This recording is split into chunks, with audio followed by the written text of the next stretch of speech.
नमस्कार दोस्तों। मेरा नाम है भालचंद्र। ब्रह्मांड सिद्धाश्रम में आप सभी का स्वागत है। आज के इस वीडियो में हम चर्चा करेंगे कन्या राशि का मार्च 2023 का संपूर्ण राशिफल।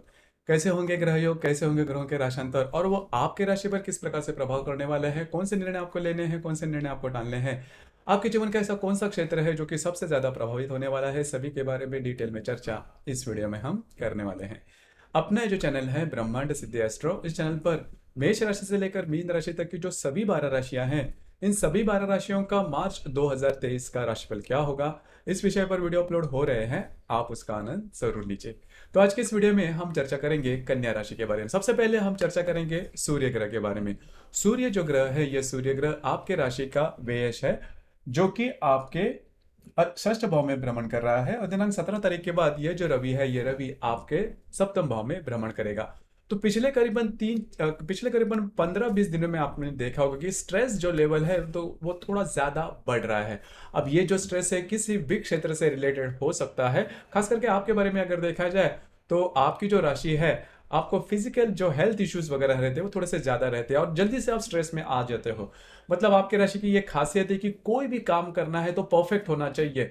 कोई भी, इसीलिए आप बहुत ज्यादा अलर्ट भी हो। आपकी जो राशि है वो काफी ज्यादा अलर्ट है। छोटी छोटी बातों को लेकर भी बहुत ज्यादा सोच विचार करते हैं और जो भी एक्टिविटी करते हैं, जो भी निर्णय लेते हैं, वो 100% करेक्ट आना चाहिए। इस वजह से होता क्या है कि जरा सा भी किसी बात में अगर 19-20 हो जाए तो आपकी जो राशि तुरंत फ्रस्ट्रेशन में आ जाती है, चिंता करने लगती है। तो यही जो बात है, यही जो प्रॉब्लम है, वो पिछले करीबन 10-15 दिनों में आपने देखी होगी। और इस महीने के भी करीबन 15 तारीख तक आप इसी प्रकार का स्ट्रेस रहेगा। लेकिन 17 तारीख के बाद जैसे ही ये रवि आपके सप्तम भाव में भ्रमण करेगा, जो तो स्ट्रेस लेवल फिजिकल और मेंटल लेवल पर आपको हो रहा था, वो काफी मायनों में कम होता हुआ नजर आएगा। हालांकि अगर आप विवाहित हो तो आपके जो वैवाहिक जोड़ीदार है वो आपके ऊपर थोड़ा सा हावी हो सकती है, या फिर उनके स्वास्थ्य के बारे में छोटी मोटी समस्याएं आपके सामने आ सकती है। लेकिन जो स्ट्रेस टेंशन आपने पिछले 15-20 दिनों में देखा था, वो काफी मायनों में कम होता हुआ नजर आएगा। तो कुल मिला के देखा जाए तो ये जो रवि का जो राशांतर है आपके सप्तम भाव में जो रह जाएगा, वो आपके लिए शुभ फलदायी साबित होगा। इसके बाद हम चर्चा करेंगे मंगल ग्रह के बारे में। अब ये जो मंगल ग्रह है, ये मंगल ग्रह आपके भाग्य भाव में भ्रमण कर रहा है और दिनांक 13 तारीख के बाद ये जो मंगल है वो आपके दशम भाव में भ्रमण करेगा। तो पिछले करीबन 3-4 महीने में आपने देखा होगा कि बहुत ज्यादा दौड़ धूप हो रही थी, बहुत ज्यादा काम था, बहुत ज्यादा स्ट्रेस में भी आप थे तब। और कई दफा आपको ये भी लगा होगा कि जीवन में कुछ परिवर्तन आना चाहिए, कुछ ऐसा परिवर्तन जिसकी वजह से जो पिछला जो भी था उससे पूरी तरह से अलग, क्योंकि स्ट्रेसफुल आपकी जो लाइफ है वो चल रही है। तो अब ये जो बात है, अभी जो मनस्थिति है वो काफी मायनों में कम होते हुए नजर आएगी। स्वास्थ्य के बारे में भी समस्याओं का सामना आपने किया होगा। अब वो जो बात है वो भी काफी मायनों में कम होते हुए नजर आएगी। हालांकि ये जो मंगल है 17 तारीख के बाद 13 तारीख के बाद आपके दशम भाव में भ्रमण करेगा। अब यहाँ पर जहां पर आप काम करते हो, नौकरी करते हो या फिर व्यवसाय करते हो, वहां पर के जो सहकर्मी होंगे उनके साथ छोटी मोटी बातों को लेकर तकरार हो सकती है। आपको उसी के ऊपर थोड़ा सा ध्यान देना होगा। देखिए, आपकी जो राशि है, मैंने जैसे कहा कि बहुत ज्यादा पॉजिटिव है और छोटी छोटी बातों को लेकर बहुत ज्यादा सोच विचार करते हैं। तो काम के बारे में भी यही होगा कि छोटी मोटी बातें ऐसी होगी जिसके ऊपर आप बहुत ज्यादा सोच विचार करोगे और जो आपके सहकर्मी हैं उनके छोटे मोटे मतलब उनसे मतभेद हो सकते हैं और जिसकी वजह से स्ट्रेस थोड़ा बढ़ सकता है। आपको उसी के बारे में थोड़ा ध्यान देना होगा। तो दिनांक 13 तारीख के बाद जो मंगल आपके दशम भाव में भ्रमण करेगा तो वो आपके कार्य क्षेत्र के बारे में थोड़ा ज्यादा बोलेगा। बस आपको उसी के ऊपर थोड़ा सा ध्यान देना आवश्यक होगा। उसके बाद हम चर्चा करेंगे आप ही के राशि का जो स्वामी है बुध। अब ये जो बुध है, यह बुध भी आपके षष्ठ भाव में भ्रमण कर रहा था जैसे कि रवि, और 17 तारीख के बाद ही ये जो बुध है वो आपके सप्तम भाव में भ्रमण करेगा। तो जैसे कि हमने रवि के बारे में देखा, तो थोड़ा सा ये जो बुध है उसने भी आपको पिछले करीबन 10-12 दिनों में स्वास्थ्य के बारे में जो परेशानियां हैं वो देखी होगी, स्ट्रेस लेवल भी आपने देखा होगा। लेकिन बिल्कुल बिल्कुल चिंता नहीं करना, क्योंकि रवि के बारे में भी हमने ऐसी बातें की थी, वो आप तो आपने वो देखा भी होगा, अनुभव भी किया होगा। तो अब ये जो बुध है वो बुध 16 तारीख के बाद आपके सप्तम भाव में, 17 तारीख के बाद आपके सप्तम भाव में भ्रमण करेगा, जो कि बहुत ही अच्छी बात होगी। तो स्ट्रेस टेंशन फिजिकल या फिर मेंटल, सो वो जो बात है वो काफी मायनों में कम होते हुए नजर आएगी। तो कुल मिला के देखा जाए तो बुध का जो भ्रमण है वह भी आपके लिए शुभ फलदायी साबित होगा।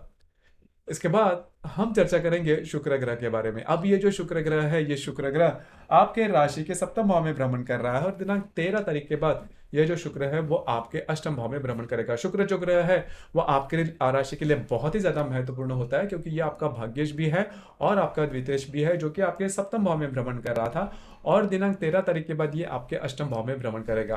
बहुत ज्यादा इसमें थोड़ा सा आपको चौकन्ना रहना होगा, क्योंकि दिनांक 10-12 तारीख तक का जो समय है वो तो फिलहाल ठीक होगा, लेकिन 13 तारीख के बाद जैसे ही ये शुक्र आपके अष्टम भाव में भ्रमण करेगा, किसी भी प्रकार की बड़ी रिस्क, चाहे वो सोची समझी हो, कैलकुलेटेड हो, बिल्कुल भी नहीं लेना। हालांकि आपकी जो राशि है वो रिस्क नहीं लेती ज़्यादा और बहुत ज़्यादा इन डेप्थ सोचती है, लेकिन फिर भी कभी कभी होता क्या है कि हम थोड़े से ढीले पड़ जाते हैं, थोड़ा सा खुद को थोड़ा सा फ्रीडम देते हैं, और जिसकी वजह से जो बातें हैं, जो प्रॉब्लम है, जो मिस्टेक्स है वो हमसे हो जाती है। आपको उसी के बारे में थोड़ा सा ध्यान देना होगा। गलत इन्वेस्टमेंट हो सकती है या फिर इजी मनी के पीछे आप दौड़ सकते हो, आपको इसी के बारे में ध्यान देना होगा। उसी प्रकार यदि आपको कहीं बाहर घूमना फिरना है तो स्वास्थ्य की समस्याओं का भी सामना करना पड़ सकता है।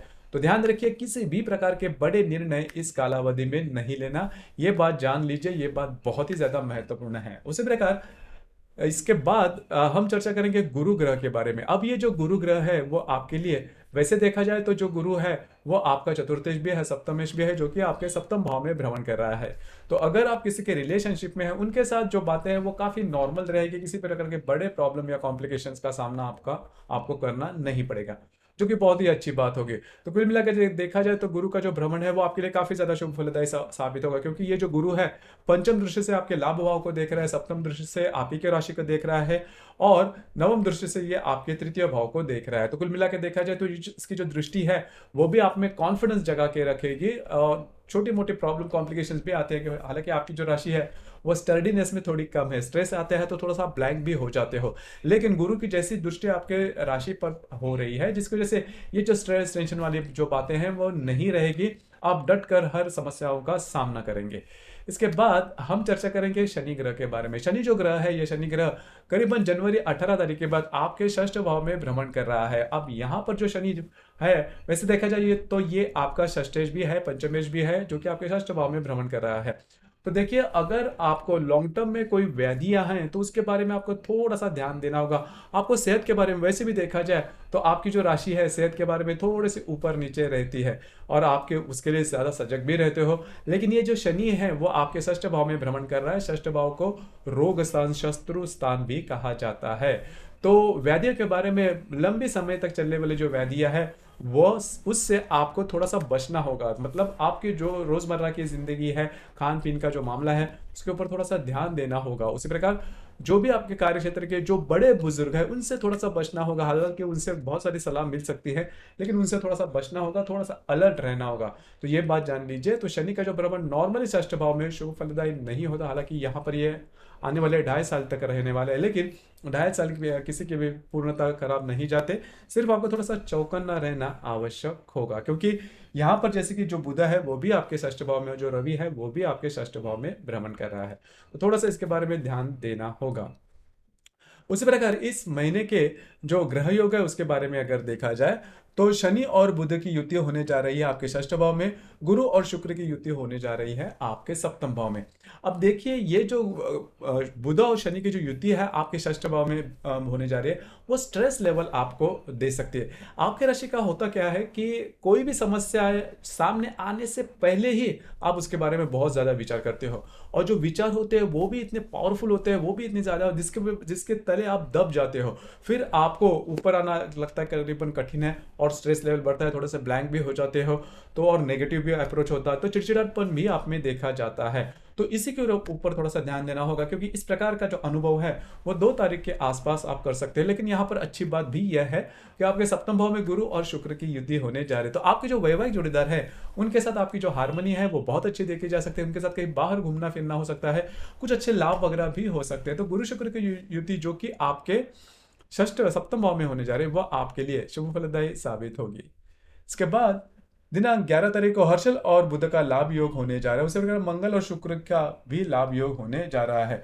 हर्षल जो कि आपके षष्ठ भाव, अष्टम भाव में, उसके साथ जो बुध आपके षष्ठ भाव में होगा, दोनों का लाभ योग होने जा रहा है। उसी प्रकार जो मंगल आपके सप्तम भाव में, उसके साथ आपके अष्टम भाव, आपके भाग्य भाव का जो मंगल है वो लाभ योग करने जा रहे हैं। तो दिनांक 11 तारीख को आपको कुछ अच्छे अनएक्सपेक्टेड लाभ वगैरह मिलने की संभावना ज़्यादा बन रही है। उसी प्रकार अगर आप जॉबलेस होते हो या फिर जॉब के बारे में कोई किसी प्रकार की बातें आप एक्सपेक्ट करते हो, इस प्रकार के कुछ अच्छे निर्णय, अच्छी सलाह या फिर अच्छी खबर आपको मिल सकती है।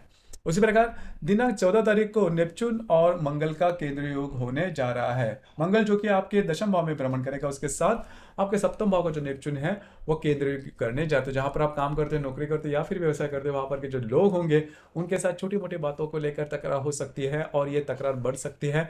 देखिए, जैसे मैंने शुरुआत में ही कहा, मंगल का जो भ्रमण आपके भाग्य भाव से दशम भाव में होने जा रहा है दिनांक 13 तारीख के बाद। तो जैसे ही ये 13 तारीख के बाद ये मंगल जैसे आपके दशम भाव में जाएगा, तो कार्य क्षेत्र के जो लोग होंगे उनके साथ छोटी मोटी बातों को लेकर दिक्कतें आ सकती है। तो इसी का परिणाम मंगल नेपच्यून की जो युति है दिनांक 16 तारीख को होने जा रही है, वो आपके लिए 14 तारीख को होने जा रही है, वो आपके लिए थोड़ी सी प्रॉब्लमेटिक हो सकती है। दिनांक 15 तारीख को नेपच्यून और रवि की युति होने जा रही है आपके षष्ठ भाव में। तो यहाँ पर दो तीन बातें थोड़ा सा ध्यान में रखिए, क्योंकि ये जो नेपच्यून है वो आपका व्यय भाव का स्वामी है, जो कि युति में जाएगा नेपच्यून के। तो अगर आप अगर आप विवाहित हो तो आपके जो वैवाहिक जोड़ीदार है उनके स्वास्थ्य के बारे में आपको थोड़ा ध्यान देना होगा। उसी प्रकार अगर आपने इसके पहले कभी लोन लिया है, पैसे के बारे में किसी को कोई कमिटमेंट प्रॉमिस किसी भी प्रकार से, हालांकि लोन के बारे में नहीं किसी अन्य, तो उसमें आपके उसके संदर्भ में आपको स्ट्रेस, टेंशन, फ्रस्ट्रेशन ज़्यादा आ सकता है। खास करके अगर आप पार्टनरशिप के बिजनेस में है तो उसकी जो बातें हैं वो थोड़ी सी ज़्यादा हो सकती है, स्ट्रेस लेवल थोड़ा बढ़ सकता है, तो थोड़ा सा इसके बारे में चौकन्ना रहना होगा। उसी प्रकार दिनांक 16 तारीख को मंगल और रवि की युति होने जा रही है। रवि जो कि आपके षष्ठ भाव में भ्रमण कर रहा है, उसके साथ जो मंगल आपके भाग्य भाव में होगा वह केंद्र योग करने जा रहा है। नेपच्यून बुध की युति भी इसी समय होने जा रही है आपके सप्तम भाव में। तो मंगल और रवि का जो केंद्र योग है उसमें वही बात है कि आपके जो वैवाहिक जोड़ीदार है उनके साथ छोटी मोटी बातों को लेकर तकरार हो सकती है, थोड़ी बढ़ भी सकती है। उसी प्रकार नेपच्यून और बुध की युति जो आपके सप्तम भाव में हो जाएगी, तो वहां पर आपके जो वैवाहिक जोड़ीदार है उनमें और आपके रिलेशनशिप में थोड़ी सी दरार आ सकती है। ध्यान रखिए। और आपकी जो राशि है ट्रस्ट ज्यादा नहीं करती, फेथ आपके राशि में थोड़ा कम है, मतलब आपकी जो राशि है किसी पर भी विश्वास जल्दी से नहीं रखती है और विश्वास करने का आपका अलग से नजरिया है। तो वही बात होगी, वो बात ज्यादा हाईलाइट होगी, तो इस वजह से समस्याएं हो सकती है रिलेशनशिप के मामले में। बस आपको उसी के ऊपर थोड़ा सा ध्यान देना होगा। उसी प्रकार आपकी जो हेल्थ इश्यूज है वो भी थोड़ा सा ज्यादा हो सकते हैं, खास करके मानसिक जो हेल्थ जिसे हम कहते हैं उसके बारे में आपको थोड़ा ध्यान देना होगा। उसी प्रकार दिनांक 17 तारीख को रवि और बुध की युति होने जा रही है आपके सप्तम भाव में। उसी प्रकार मंगल और बुध का केंद्र योग भी होने जा रहा है। तो रवि बुध की युति आपके सप्तम भाव में जो होगी वो आप में और आपके जो वैवाहिक जोड़ीदार है उनके साथ कहीं आपका बाहर घूमना फिरना हो सकता है, और आप में और आपके वैवाहिक जोड़ीदार है उनमें छोटी मोटी बातों को लेकर मतभेद हो सकते हैं। मतलब पॉजिटिव भी होगा, नेगेटिव भी होगा थोड़ा बहुत, बस आपको खुद पर थोड़ा सा कंट्रोल करना आवश्यक होगा। उसी प्रकार दिनांक 28 तारीख को गुरु और बुध की युति होने जा रही है आपके सप्तम भाव में। देखिए, ये जो युति है, ये जो ग्रह योग है बहुत ही ज्यादा शुभ फलदायी साबित होगा। खास करके आपके जो वैवाहिक जोड़ीदार है उनमें और आप में जो हार्मनी है वो बहुत अच्छी देखी जाएगी। उनके साथ बाहर घूमना फिरना हो सकता है। जो भी आपका कार्य क्षेत्र है उससे रिलेटेड भी कुछ अच्छी खबर आपको मिल सकती है, जो कि भविष्य में जाके आपके लिए काफी महत्वपूर्ण होगी। तो खिला खिला आपका जो मूड होगा वो देखा जाएगा। तो कुल मिलाकर देखा जाए तो गुरु बुध की युति 30 तारीख को होने जा रही है आपके सप्तम भाव में, आपके लिए शुभ फलदायी साबित होगी। दिनांक 30 तारीख को शनि और मंगल का त्रिकोण योग होने जा रहा है। शनि जो कि आपके षष्ठ भाव में है, मंगल जो कि आपके दशम भाव में, दोनों का त्रिकोण योग होने जा रहा है। उसी प्रकार अष्टम भाव में शुक्र और हर्षल की युति होने जा रही है। तो 30 तारीख को ये जो शनि और मंगल की त्रिकोण योग होने जा रहा है वो वैसे देखा जाए तो आपके लिए शुभ फलदायी साबित होगा। खास करके जो भी आपका कार्य क्षेत्र है उससे रिलेटेड कुछ अच्छी खबर आपको मिल सकती है। अगर आप जॉब के बारे में ढूंढ रहे तो जॉब आपको मिल सकती है। लेकिन शनि और शुक्र और हर्षल की जो युति आपके अष्टम भाव में होने जा रही है वो ठीक ठाक नहीं है। खास करके जो गृहिणी वर्ग है, जो विवाहित महिला है, उनसे थोड़ा सा उनके जो इनलॉज होंगे, ससुराल के जो लोग होंगे, उनके साथ छोटी मोटी बातों को लेकर तकरार हो सकती है। तकरार थोड़ी बढ़ भी सकती है। स्वयं के स्वास्थ्य के बारे में भी थोड़ा ध्यान देना आवश्यक होगा। तो ये बात जान लेना काफी ज्यादा महत्वपूर्ण होगा। तो कुल मिला के अगर आप देखें तो यहाँ पर ये जो षष्ठ, सप्तम और अष्टम भाव में काफी ज्यादा ग्रह है और नॉर्मली षष्ठ और अष्टम भाव जो होता है वह सबसे अशुभ फलदायी होता है कुंडली में। तो आपको इस महीने में थोड़ा सा चौकन्ना रहना होगा आपके स्वास्थ्य के बारे में, रिलेशनशिप के मामले में, क्योंकि जो समय है वो ठीक ठाक नहीं चल रहा है। उसी प्रकार जो भी आपका कार्य क्षेत्र है वहां पर भी इसी प्रकार की जो बातें हैं वो हो सकती है। तो कुल मिला के मोटे तौर पर आप देखा जाए तो आपको ये सूचना है या फिर सूचित किया जाता है कि आप बड़े निर्णय नहीं लेना, और चौकन्ना रहने की जो बात है, सावधान रहने की बात है, तो आपको कहने की अलग से ज़रूरत नहीं है, क्योंकि आपकी जो राशि है वो हमेशा अलर्ट रहती है, लेकिन इस महीने में थोड़ा सा अलर्टनेस ज़्यादा दिखाना होगा।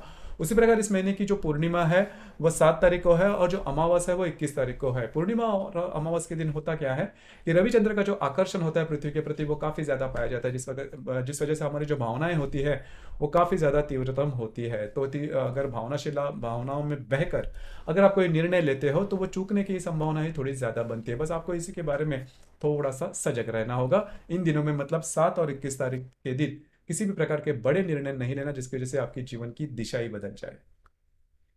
तो दोस्तों, ये था मार्च 2023 के लिए कन्या राशि का संपूर्ण राशिफल। आपको ये राशिफल कैसे लगा, आपने किस प्रकार से अनुभव किया, नीचे कमेंट बॉक्स में जरूर कमेंट करना, और अपना जो चैनल है ब्रह्मांड सिद्धि एस्ट्रो, इसे भी लाइक शेयर और सब्सक्राइब जरूर करना। धन्यवाद।